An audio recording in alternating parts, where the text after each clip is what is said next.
Qur'anil Karim wa huwa asdaqul qailin. A'udzu billahi minasy syaithanir rajim. Bismillahirrahmanirrahim. In uridu illa al-islaha mastata'tu wa ma taufiqi illa billah alaihi tawakkaltu wa ilaihi unib. Wa qala Rasulullah sallallahu alaihi wasallam, man arada dunya fa alaihi bil ilmi wa man arada al akhirah fa alaihi bil ilmi wa man aradahuma fa alaihi bil ilmi. Sadaqallahul azim wa sadaqa rasulul karim. Yang saya muliakan para alimul ulama, para asatiz dan ustazat, para hujjaj, para sepuh dan bini sepuh, segenap pengajar majelis-majelis taklim yang hadir di Masjid Al-Ikhlas BTN Minasa Upah, wabil khusus untuk Ketua DKM Masjid Al-Ikhlas Al-Mukarram Buya Insinyur Haji Asaduddin Rahman, Imam Rawatib Subuh Masjid Al-Ikhlas Al-Mukarram Ustaz Ahmad Supianto, Ketua Majelis Ta'lim Nur Ikhlas Al-Mukarramah Umi Dr. Andes Hajah Aisyah Bakri Nur Salim. Semoga Allah panjangkan usia guru-guru kita, Allah tetapkan iman dan Islamnya dalam rangka menjaga semangat agama, khususnya di Al-Ikhlas tercinta kita ini. Amin ya Rabbal. Yang saya hormati para tokoh-tokoh masyarakat, tokoh-tokoh kepemudaan, aparatur pemerintah baik sipil maupun polisi dan TNI. Wabil khusus untuk orang tua saya, Al-Mukarram Bapak Dr. Madatuam MS, Al-Mukarram Buya Profesor Dr. Haji Adnan MS, Al-Mukarram Buya Profesor Dr. Parwoto MS, Al-Mukarram Buya Saiful Daing Embak, Al-Mukarram Buya Haji Mursalim Rauf SHMH, segenap kepala lingkungan sekitar Masjid Al-Ikhlas, segenap tim perjalanan dakwah safari dari Yayasan Badan Wakaf Al-Quran, Ustaz Sobron, Bang Anas, Bang Billy dan kawan-kawan, bapak-bapak dan ibu-ibu, jamaah ma'asyiral muslimin dan muslimat, para calon penghuni surganya Allah yang dicintai Allah Subhanahu wa ta'ala. Alhamdulillah, pada pagi hari ini kita duduk dan berkumpul di Masjid Al-Ikhlas ini.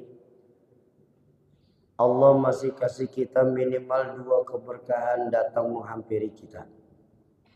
Pertama, keberkahannya kita duduk di majelis ilmu, di mana ada sebuah maqalah majelis ilmu, ay majelis yustajabu fihi du'a. Majelis ilmu itu majelis tempat diangkatnya doa. Semoga lewat keberkahan majelis ilmu yang kita duduki ini, Allah akan kabulkan semua hajat-hajat kita, baik hajat dunia, lebih-lebih hajat akhirat. Amin ya Rabbal. Yang kedua, kedatangan kami di masjid ini ingin mengajak Bapak Ibu untuk mau ikut aktif dalam rangka berwakaf mushaf Al-Quran yang tujuannya untuk menghidupkan kembali Al-Quran di tengah-tengah masyarakatnya. Kenapa hal ini kami lakukan? Kami datang dari satu tempat pindah ke tempat lain, hadir dari satu provinsi ke provinsi lain. Kami tinggalkan keluarga, kami tinggalkan kampung halaman, tidak lain dan tidak bukan selain kami ingin dalam sedikit kehidupan kami bermanfaat untuk agama. Yang kedua, kami ingin kembali menghidupkan Al-Quran di tengah-tengah masyarakatnya. Karena memang sangat kita rasakan bahwa belakangan ini kita di Indonesia sedang mengalami yang namanya krisis Al-Quran.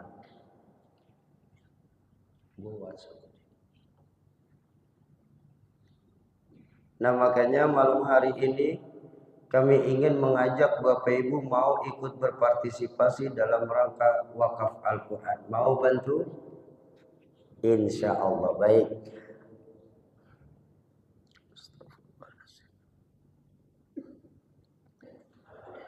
Bapak Ibu, sebentar lagi akan ada tim kami yang mengitarkan kotak infak. Tujuan kotak infak ini adalah untuk membantu meringankan safari dakwah kami selama kami hadir di Sulawesi Selatan ini, Makassar dan sekitarnya.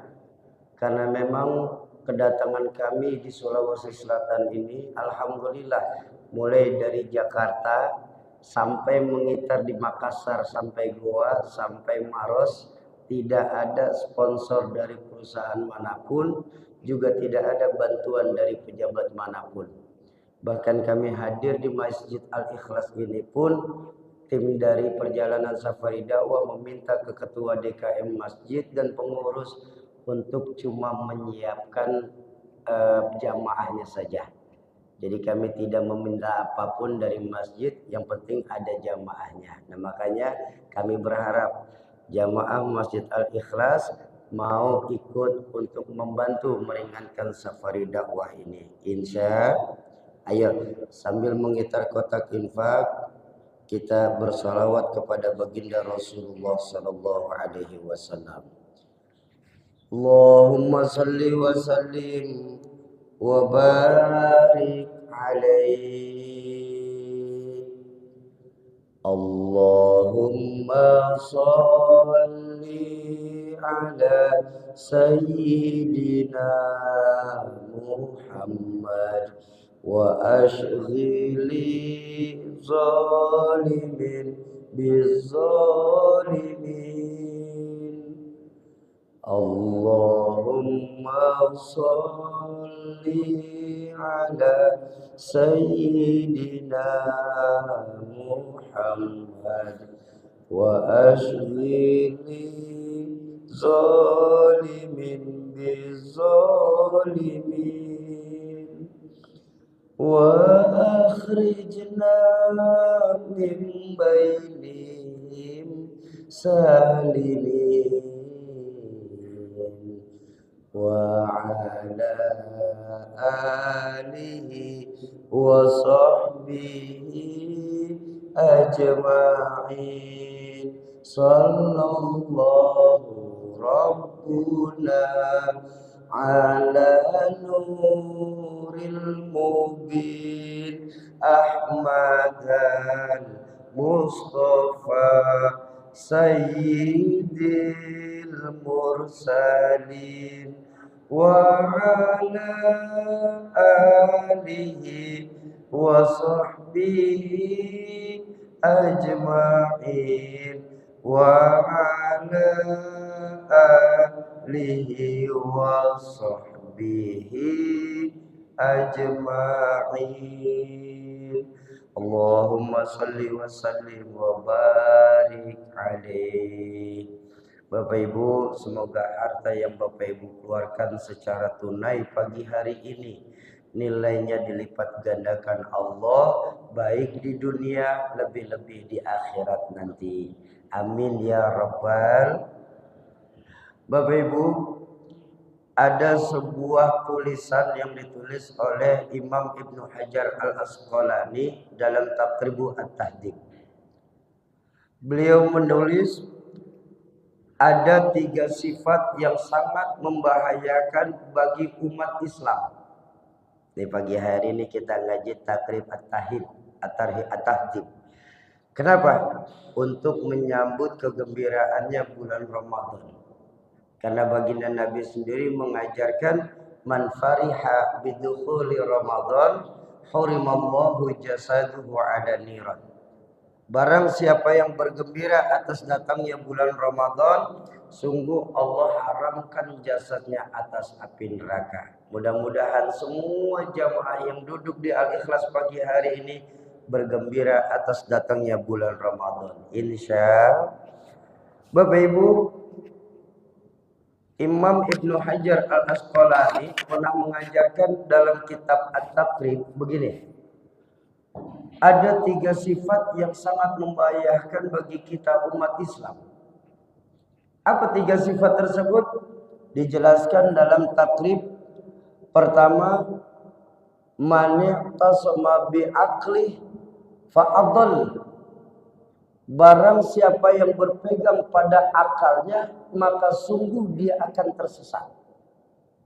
Ini saya minta maaf, saya minta ridho. Sekarang ini kan banyak dari kita yang sering menarik agama ke dalam logika. Betul apa betul? Terasa apa tidak? Padahal yang namanya agama itu ada hal-hal yang bisa dijelaskan, tapi juga banyak hal-hal yang dalam agama itu tidak mungkin bisa terjelaskan. Kok begitu Syauki?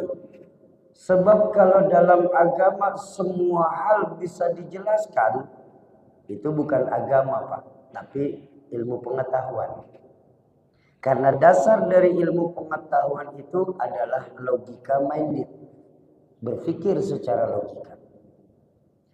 Tapi kalau dalam agama pun semua hal nggak bisa dijelaskan, itu juga bukan agama, tapi sebatas dongeng belaka. Nah, yang namanya agama ini ada hal-hal yang bisa dijelaskan, tapi juga banyak dalam agama hal-hal yang tidak dapat dijelaskan. Tapi hebatnya dalam agama kita ini, kalau bertemu dengan hal-hal yang tidak bisa dijelaskan dalam agama, bisa ditangkap dengan nilai-nilai keimanan. Jadi bukan langsung kita masukin ke dalam otak. Contoh, Isra dan Mi'raj. Betul? Bagaimana mungkin otak sekecil kita di Minasa Upa ini memahami peristiwa sebesar Isra dan Mi'raj? Baginda Nabi melakukan perjalanan yang amat sangat jauh cuma dalam tempo yang sedemikian singkat. Sepertiga malam terakhir.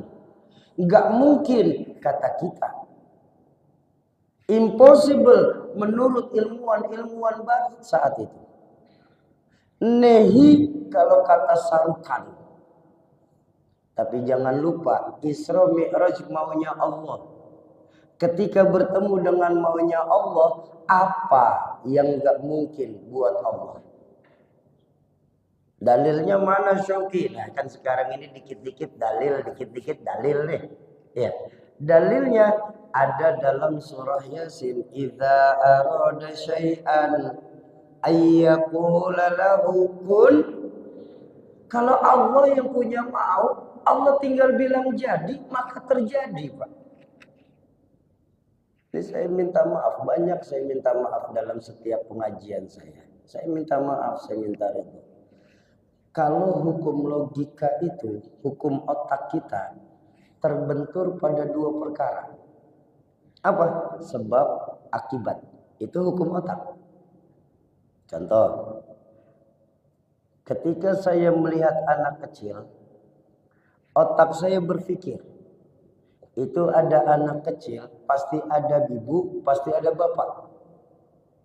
Kenapa? Terbentur 2 perkara, sebab dan akibat. Bapak ibu namanya sebab, anak namanya akibat. Itu hukum otak. Tapi kalau hukum Allah, hal itu nggak mesti terjadi. Nabi Adam, bapak tidak, ibu tidak. Allah mau jadi. Betul. Ini iman, Pak. Nggak akan bisa diselidiki bahkan dengan ilmu yang paling mutakhir asal muasal Nabi Adam. Apakah mungkin Nabi Adam keluar dari pohon markisa? Nah, di sini otak kita mesti tahu diri.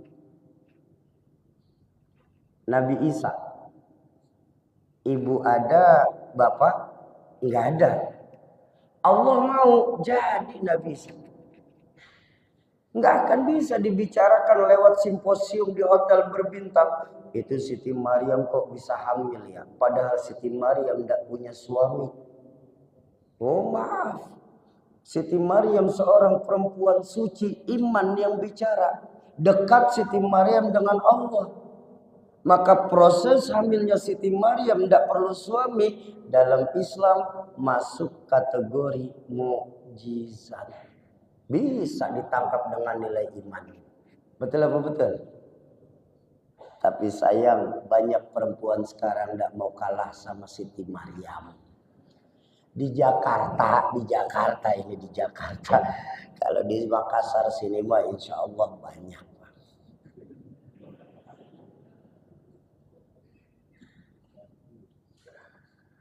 Nah makanya kita ayo menjelang Ramadan ini kembalikan lagi nilai-nilai keimanan kita kepada Allah.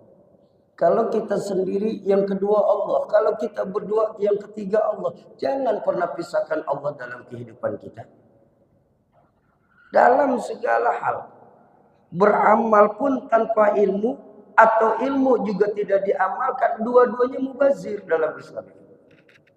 Oh, yang penting kan beramal saja dalam Islam. Ya enggak, itu taklid buta namanya, Pak. Ya.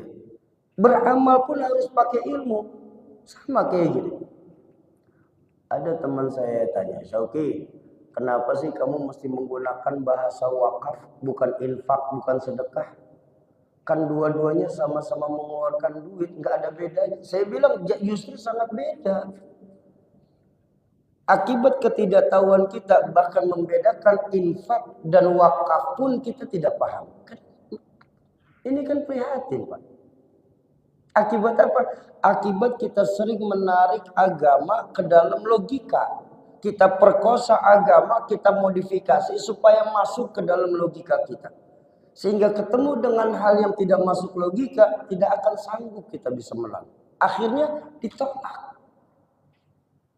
Ini bahayanya ilmu pengetahuan tanpa didasari dengan agama. Nih saya kasih contoh.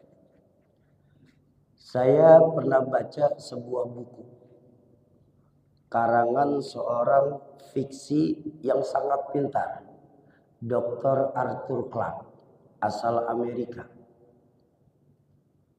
Judulnya The Future. Silahkan Bapak Ibu nanti browsing, ada bukunya The Future itu. Karangan Arthur Clarke. Saya baca tahun 2008. Buku orang tua saya, Rahmatul Abrar Ki Zainuddin MZ. Beliau memiliki buku itu dari tahun 94. Tapi saya browsing, cetakan pertama buku The Future itu tahun 1964. Yang saya tertarik baca buku ini, Arthur Clarke itu membaca kemajuan teknologi manusia sampai tahun 2100 nanti. Apa kata Arthur Clarke dalam bukunya? Nanti tahun 2010-2020 anak-anak kita sudah tidak perlu datang lagi ke sekolahan. Kenapa?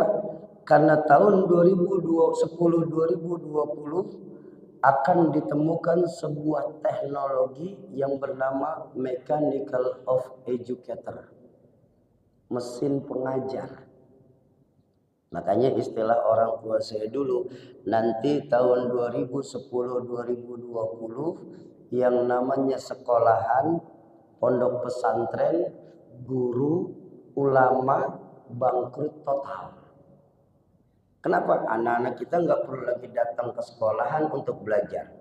Nggak perlu hadir ke majelis taklim untuk belajar agama. Kenapa?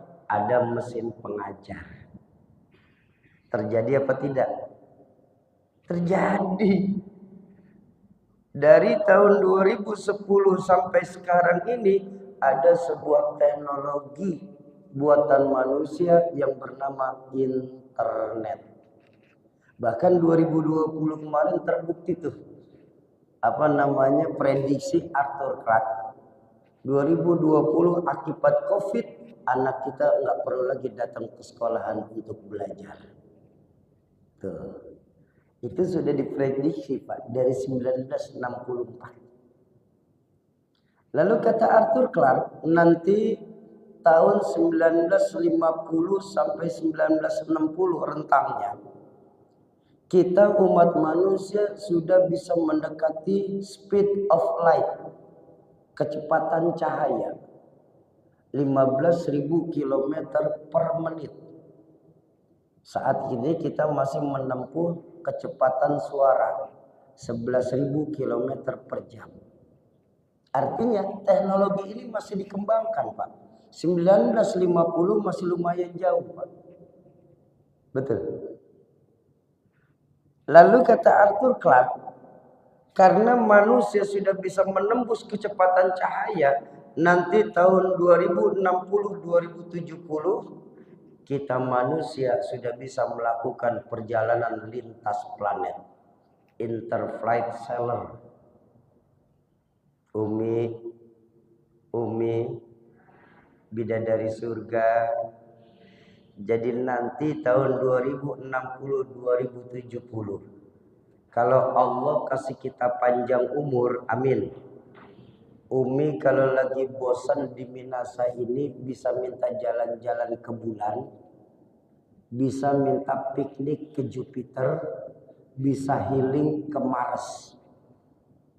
Karena saat ini kita di Makassar jalan-jalannya masih sampai Matahari saja. Matahari department store.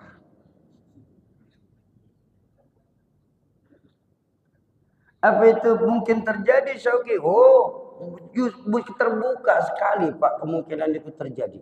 Kenapa? Lihat dalam surat kabar atau dalam berita di media sosial, ya.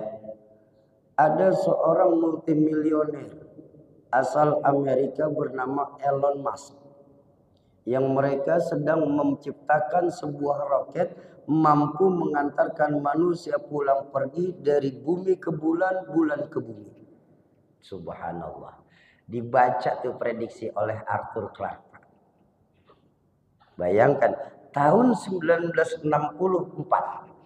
orang Amerika sudah berpikir bagaimana bisa hidup di bulan.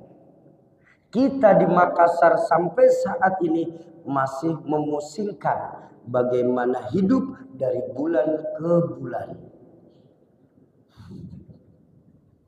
Beda dikit, Pak, kita, Pak.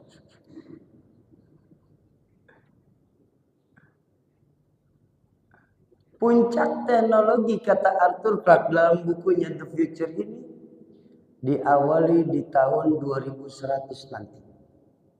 Di mana tahun 2100 saking majunya teknologi manusia akan ditemukan immortal of humanity, sistem kekebalan abadi. Jadi nanti tahun 2100 saking jeniusnya ilmuwan dunia akan ditemukan semacam vaksin anti malaikal maut. Nah, ketika sampai puncaknya terlihat betapa kita kurang ajar kepada Allah. Allah sudah memperingatkan manusia dalam Al-Quran hampir 15 abad yang lalu. Kalla innal insana la yatgha ar-ra'ahus taghna. Kalian manusia jangan sampai lupa. Kalian tuh suka lupa diri ketika posisi dia berada di atas puncak. Ya puncak kekayaan, ya puncak kekuasaan, lebih-lebih puncak intelektual. Bagaimana mungkin bisa akan ada pil anti malaikal maut? Sedangkan kita ditetapkan dalam Al-Quran, kullu man 'alaiha fan wa yabqa wajhu rabbika dzul jalali wal ikram. Jangankan menciptakan keabadian untuk manusia, bahkan ditantang sama Al-Quran, silahkan kalian bikin nyamuk, sampai saat ini kita nggak mampu. Betul apa betul? Nah, makanya pantas seorang ateis yang sangat jenius yang bernama Albert Einstein. Einstein itu seorang ateis, Pak. Mereka tidak percaya dengan Tuhan. Tapi di tengah perjalanannya beliau sempat mengucapkan begini. Knowledge without religion was going blind. Ilmu pengetahuan yang tanpa didasari dengan agama, maka mereka akan menjadi buta arahnya. Nah makanya ayo kita pengen anak-anak kita memang pintar, betul? Tapi jangan sampai lupa kita untuk menciptakan generasi-generasi muda yang benar juga. Jangan cuma otak kita peras anak-anak kita. Nah kau harus sekolah yang pintar. Nah.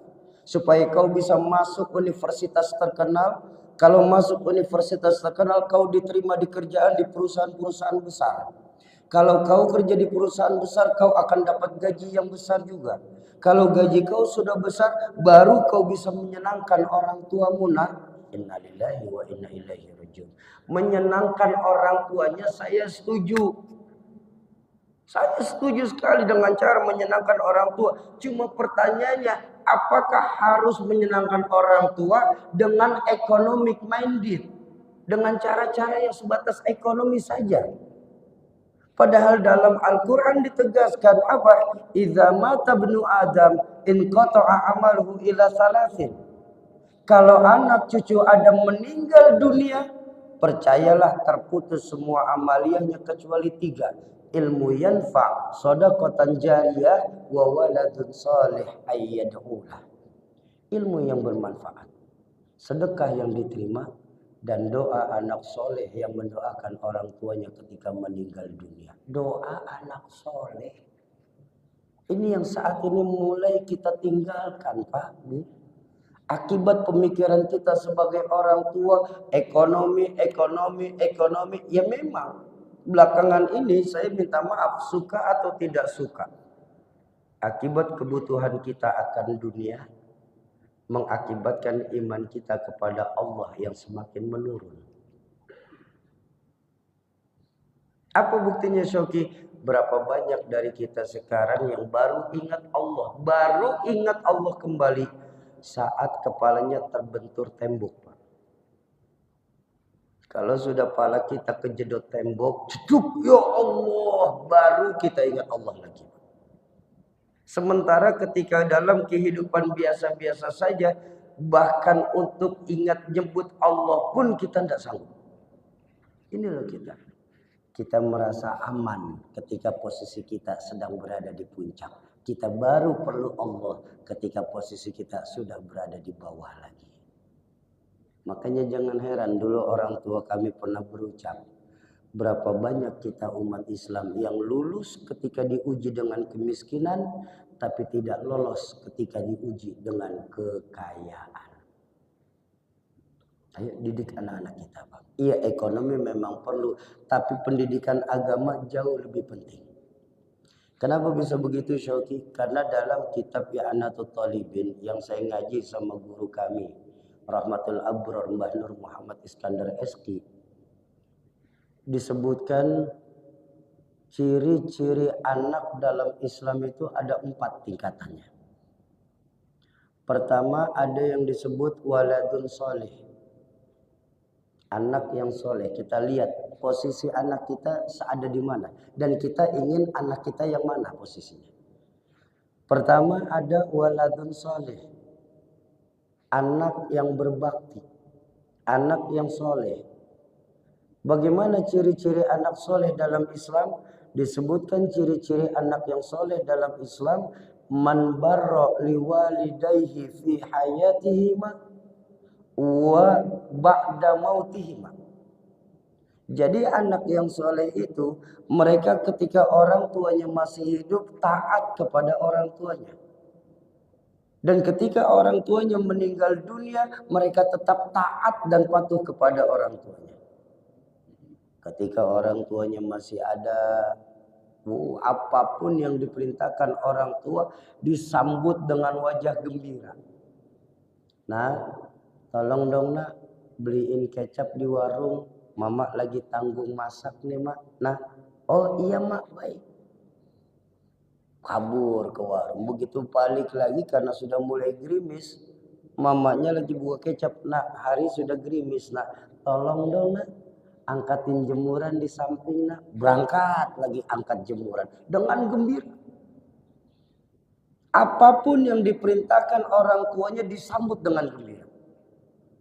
Dan ketika orang tuanya meninggal dunia, subhanallah, subhanallah. Ini anaklah yang paling rajin mengkhatamkan Al-Quran untuk orang tuanya.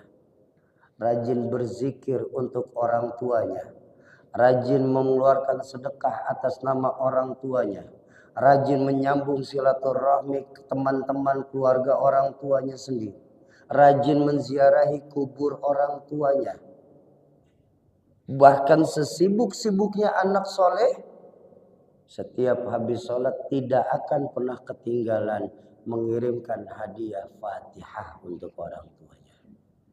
Wa ila hadrati walidina fulan bin fulan wa ala ahlihim wa usulihim wa furu'ihim wa ahli silsilatihim al-Fatihah. Minimal itu Pak, sesibuk-sibuknya anak soleh.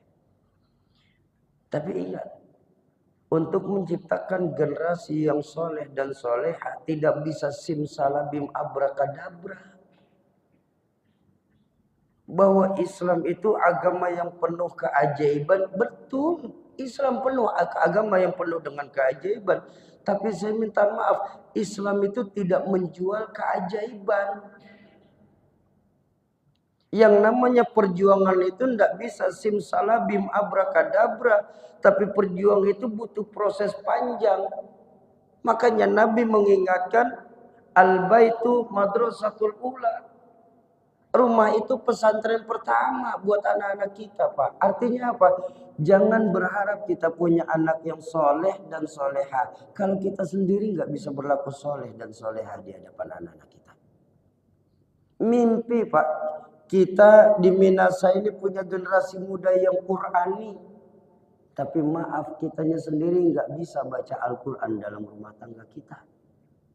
Dan jangan pernah berharap anak-anak muda kita bakal mengisi meramaikan Masjid Al-Ikhlas ini. Kalau kita sendiri sebagai orang tua nggak mau ngajak anak-anak kita untuk menghidupkan sholat berjamaah. Umi, bidadari surga. Tenang Pak, kalau kita kan CS Pak. Aman kita mah ya, insya Allah ya. Nih ibu-ibu nih. Saya punya contoh Umi. Tapi saya berharap contoh saya tidak akan pernah terjadi di tempat kita ini. Amin. Yang saya mau kasih contoh begini Bu ya. Suatu hari terjadi kebakaran besar. Tepat di samping rumah kita. Masyarakat di tempat kita panik. Teriak dari luar, Pak, Bu, terjadi kebakaran. Bapak Ibu karena panik langsung membereskan barang-barang yang bisa dibawa keluar. Kan biasanya kalau ada kebakaran gitu ya. Membereskan barang yang apa yang bisa diselamatkan. Surat tanah dan lain sebagainya. Nah, ketika Bapak Ibu lagi membereskan barang yang bisa dibawa keluar, diselamatkan. Bapak Ibu tahu-tahu ngelihat. Buka kamar, periksa lagi. Apa yang kurang? Anak kita lagi tertidur pulas. Kira-kira ini pertanyaan saya. Apa yang Bapak Ibu lakukan ketika tepat di samping rumah kebakaran, anak kita malah lagi enak-enak tidur, Pak? Apa yang Bapak Ibu lakukan? Bangunkan. Kalau enggak mau bangun, gendong, angkat. Baik, berarti hampir semua masjid jawabannya sama. Karena bentuk sayangnya samping rumah terjadi kebakaran, kita mau gendong anak kita. Betul? Bapak Ibu, kalau untuk urusan api dunia saja Bapak Ibu mau payah-payah gendong anaknya supaya tidak terbakar. Lalu kenapa untuk urusan api neraka Bapak Ibu tidak mau payah-payah gendong anak cucunya supaya tidak terbakar? Padahal panas api neraka itu sab'ina marrat, 70 kali lebih panas daripada api yang ada di dunia ini. Bapak Ibu bisa marah ketika anaknya tidak mau masuk sekolahan umum. Bapak Ibu bisa marah ketika anaknya bolos dari kuliahannya. Tapi kenapa Bapak Ibu tidak pernah marah ketika anaknya tidak sholat? Kenapa Bapak Ibu merasa tenang-tenang saja ketika anaknya tidak mampu membaca Al-Quran? Padahal Allah mengingatkan dalam Al-Quran, Qu anfusakum wa ahlikum naro. Jagalah dirimu, jagalah keluargamu, jagalah orang-orang yang menjadi tanggung jawabmu dari siksa api neraka. Kenapa kita biasa-biasa saja ketika anak kita tidak mau menjalankan agama? Sedangkan baginda Nabi mengajarkan kalau anak kita sudah memasuki usia 7 tahun, lalu mereka tidak sholat di masjid, pukul. Islam itu agama ketegasan, bukan agama kekejaman. Bahkan cara memukul anak pun, Bapak Ibu pasti pengalaman dulu pernah digalakin orang tua kan. Orang tua kita dulu kalau memukul nggak pernah kulit ketemu kulit, Pak. Karena itu disyariatkan dalam Islam. Kok begitu Syauki? Karena mukul anak ini bukan karena tega, tapi karena tegas. Islam berdiri di atas ketegasan. Tapi lihat sekarang yang ada. Kita sering kalah orang tua dengan anak kita sendiri, Pak. Dengan dalih sayang sama anak. Kita bangga anak kita pandai bahasa Inggris. Kita bangga anak kita bisa joget TikTok.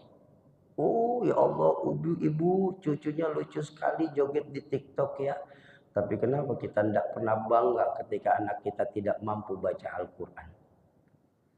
Kenapa kita tidak bangga ketika anak kita mereka mampu membaca Al-Quran secara tartil? Malah kita tidak bangga. Seberapa sering kita memposting antara anak kita lagi belajar agama sama mereka lagi joget-joget TikTok disuruh orang. Jadi jangan pernah berharap punya anak yang soleh dan solehah kalau kita tidak bisa mendidik anak-anak kita dan menjadikan diri kita sebagai sosok orang tua yang soleh dan solehah. Tapi saya berharap mudah-mudahan Allah karuniakan anak dalam rumah tangga ini. Never say too late. Tidak ada kata terlambat untuk menciptakan generasi yang soleh dan solehah. Mudah-mudahan anak-anak kita semua yang hadir di Masjid Al-Ikhlas masuk golongan orang-orang yang soleh dan solehah. Karena ini tipe anak tertinggi dalam rumah tangga Islam. Waladun soleh.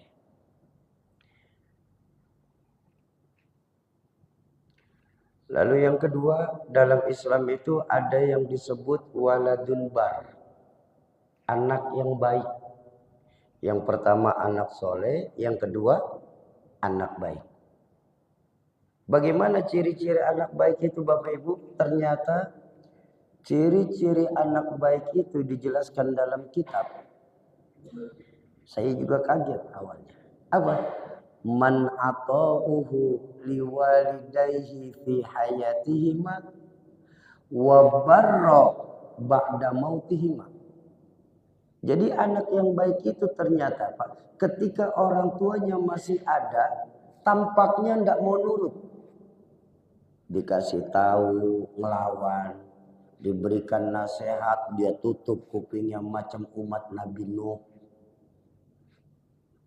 Nah, tolong dong nak, beliin telur ke warung nak. Mama masih masak nih nak. Mama kan punya kaki, mama saja jalan sendiri. Saya lagi asik main game online. Dan kesalahan kita bukannya marah. Ya, akhirnya kita yang ngalah jalan sendiri. Innalillahi wa inna ilaihi raji'un. Nah, ayo nak, sudah zuhur. Kita jalan ke Al-Ikhlas, sholat berjamaah yuk. Pak, kami ini masih muda Pak. Bapak saja yang sudah lebih berumur. Lagi masjid itu golongan 50 tahun ke atas. Kami masih muda, malu anak muda masuk masjid Pak. Innalillahi wa inna ilaihi raji'un. Tapi di balik kerasnya anak tersebut, orang tuanya enggak pernah putus asa dari rahmat Allah. Setiap mau tidur atau setiap anaknya tidur tuh tanpa diketahui anaknya masuk orang tua ke dalam kamar, meriadhohi anaknya sendiri. Minta kepada Allah supaya anaknya tetap jadi anak yang baik dalam rumah tangganya. Ketika tidur diusap palanya mulai dari ubun-ubun sampai pundaknya sambil dibacakan surah Al-Insyirah. Alam nashrah laka sadrak wa wada'na anka wizrak alladhi anqadha zahrak wa rafa'na laka dhikrak fa inna ma'al usri yusra inna ma'al usri yusra fa idza faragta fansab wa ila rabbika farghab. Ini loh cara-cara yang diajarkan oleh para salafus soleh kita yang sudah mulai kita tinggalkan. Kita merasa oh ya sudah anak tidur saja. Pernah nggak Bapak ketika kecil coba ingat lagi. Ketika Bapak kecil, Ibu kecil, terbangun tidur kita. Karena ada merasa yang ngelus kita. Kita lihat orang tua kita, Pak. Pernah kayak gitu? Itulah bentuk riyadhah orang tua kita kepada Allah untuk kita. Makanya kita bisa jadi diri kita saat ini. Dan itu yang sudah mulai ditenggalkan oleh orang tua milenial saat ini. Meriadoi anaknya supaya tetap jadi minimal anak yang baik. Di luar ketika sholat sunat tahajud saat sujud akhir beliau ambil waktu untuk kita.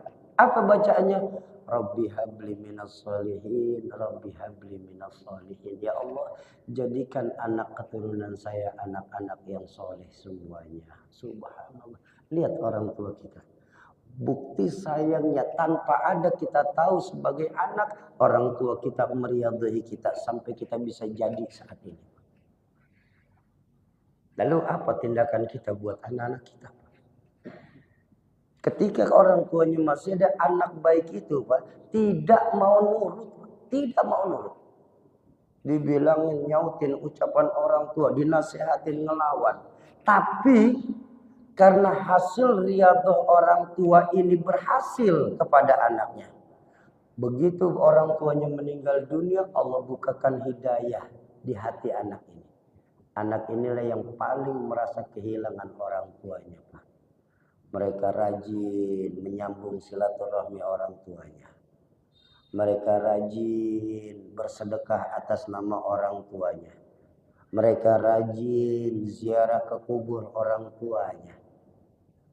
Ketika datang ke kubur pun juga bukan cuma modal cangkul sama arit. Enggak. Beliau bawa Al-Quran masih keadaan suci di depan makam orang tuanya. Sebelum membaca Al-Quran, beliau baca tuh doanya tuh. Allahumma thawaba ma qara'tu minal Qur'an ila ruh walidi. Ya Allah, kalau memang bacaan Quran saya ini ada pahalanya ya Allah. Kalau ada pahalanya, sampaikan pahala Al-Quran ini untuk orang tua saya di alam kuburnya. Subhanallah. Mereka selalu mengirimkan doa. Ya karena memang itu perlunya Pak. Waladun soleh ayyad'ulah. Anak yang soleh yang selalu mendoakan orang tuanya ketika meninggal dunia. Apalagi belakangan ini timbul gerakan yang namanya anti tahlil. Oh ngapain kita bikin peringatan haul orang tua kita. Pahalanya nggak akan sampai. Innalillahi wa inna ilaihi raji'un. Kata siapa nggak akan sampai Pak. Jangan sampai lupa.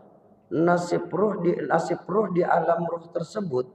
Dijelaskan dalam suatu riwayat hadis. Nasib ruh orang tua kita di alam ruhnya. Macam orang timbul tenggelam Pak. Yang mereka nantikan cuma kiriman-kiriman doa dari kita anak-anaknya. Pak. Ya pada lemes bener. Pak. Umpama Bapak lagi tenggelam di tengah laut. Lalu saya datang, saya ngelihat Bapak tenggelam, saya hampiri Bapak. Oh Bapak lagi tenggelam ya? Saya berikan berlian sebesar kepelan tangan. Kira-kira Bapak ambil apa tidak? Bapak lagi timbul tenggelam di tengah laut nih. Nafas sudah di ujung halal. Saya datang, saya kasih berlian sekepelan tangan. Kira-kira diambil apa tidak? Sekepelan tangan loh Pak. Diambil. Benar. Tapi kalau saya datang, Bapak lagi timbul tenggelam, bawa ban yang harganya nggak lebih dari 25.000, kira-kira diambil apa tidak? Sama Pak. Ruh orang tua kita nggak akan pernah peduli berapa banyak harta kita. Orang tua kita ruhnya nggak pernah peduli berapa panjang titel kita. Yang mereka tunggu dari kita anak-anaknya adalah lantunan-lantunan doa untuk mereka. Makanya saya agak bingung ketika ada orang yang berani berkata tahlilan itu haram buat orang tua. Bagaimana mungkin tahlilan tidak akan sampai dengan kalimat la ilaha illallah. Seorang kafir langsung masuk Islam. Tapi saat ini dengan kalimat yang sama la ilaha illallah malah mengkafirkan sesama Islam. Betul? Ini terjadi Pak saat ini. Ini terjadi akibat apa? Akibat kita menarik agama ke dalam logika.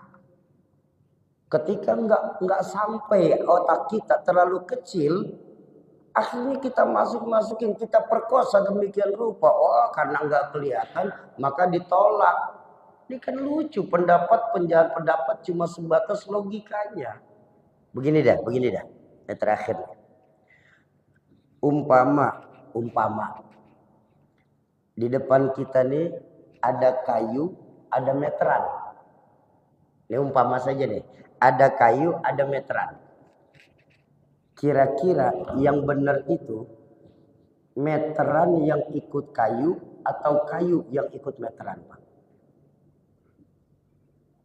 Ayo, Umi, bidadari surga. Kira-kira ada meteran, ada kayu. Ini meteran yang ikut kayu atau kayu yang ikut meteran? Yang benar yang mana?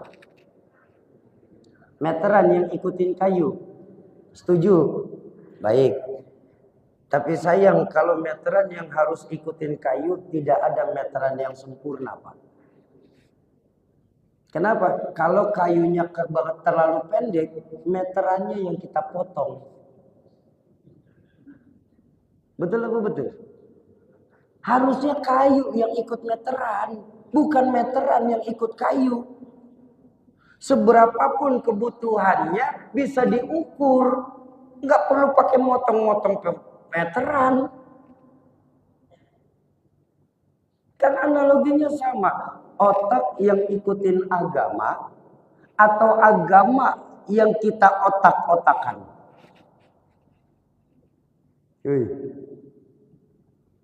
Harusnya otak yang ikutin agama. Dengan cara apa? Mengembalikan lagi nilai-nilai keimanan kita kepada Allah Subhanahu. Nah, makanya dalam rangka mengembalikan nilai-nilai keimanan kepada Allah, pagi hari ini kami ingin mengajak Bapak Ibu sekalian.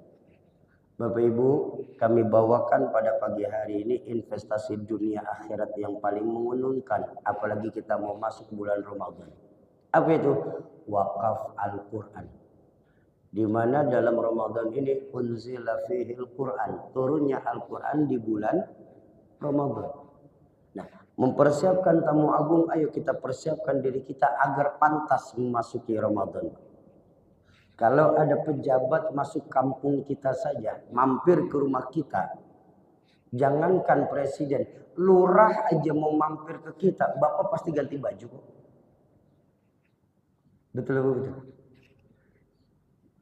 Lalu kenapa tamu seagung Ramadan kita nggak memantaskan diri kita untuk menyambutnya datang ke rumah kita? Ayo, pagi hari ini kami bawakan dari Yayasan Badan Wakaf Al-Quran sebuah investasi dunia akhirat yang paling menguntungkan. Apa? Wakaf Al-Quran. Keuntungannya di mana, Syauki? Saya berani pastikan apapun yang dilakukan oleh para penerima wakaf Bapak Ibu, Al-Qurannya, Bapak Ibu akan kebagian semua pahalanya.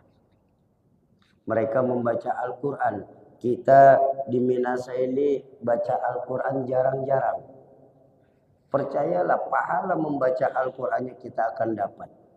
Dan pahala membaca Al-Quran itu setiap hurufnya akan dibalas dengan 10 kali lipat. Ditegaskan dalam hadis, laisa alif lam mim harfun. Alif lam mim itu bukan satu huruf, walakin alif harfun, lam harfun, mim harfun. Bayangkan, buat saya pribadi, saya nggak berkhayal Al-Quran saya dikhatamkan. Ya walaupun tetap saya berharap. Walaupun saya berharap Al-Quran saya dikhatamkan, tapi saya nggak berkhayal. Kalau saja Al-Quran yang saya wakafkan ini cuma dibaca bismillah pun, saya nggak muluk-muluk Pak sama Allah itu. Saya cuma kalau Al-Quran saya dibaca bismillah pun saya sudah berterima kasih kepada Allah. Kok begitu Syauki? Berapa huruf dalam bismillah? 19 huruf. 19 kali 10, 190. Minimal ada 113 surah dalam Al-Quran yang menggunakan bismillah. Itu baru bismillah dalam Al-Quran. Sedangkan dalam kehidupan sehari-hari kita umat Islam disunahkan selalu mengucapkan keberkahannya. Sedangkan dalam Al-Quran sendiri kurang lebih 720 ribuan huruf dalam Al-Quran. Bayangkan ketika Al-Quran yang kita wakafkan dikhatamkan Pak oleh mereka para pembaca Quran. Itu baru dibaca. Bagaimana ketika Al-Quran itu dijadikan sarana dari sekian banyak Al-Quran yang kita wakafkan pagi ini. Karena kami memang mengirim secara random, secara acak.